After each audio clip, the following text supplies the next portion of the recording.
Azərbaycan siyasətini və Azərbaycan siyasi partiyalarını uzun illər məşğul edən ən böyük məsələ milli problem, torpaqların işğaldan azad olunması, Qarabağın separatizmdən təmizlənməsi, dövlət sərhədinin bərpa olunması olur.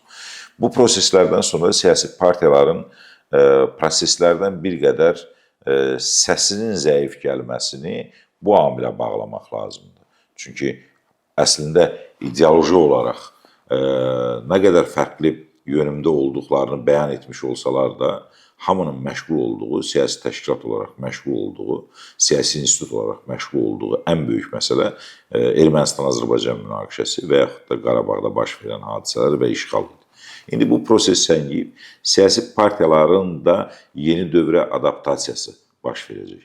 Burada artıq daxili problemlərin həlli, demokratikləşmə, insan haqlarının qorunması, sosial-iqtisadi vəziyyətin yaxşılaşdırılması, əslində siyasi institutlar yenidən təsnifatlanacaq öz aralarında, həm də elektorat baxımından. İndi elektorata verilə biləcək mesajlar siyasi institutları yeni bir dövrə, yeni bir müstəviyə daşıyacaq.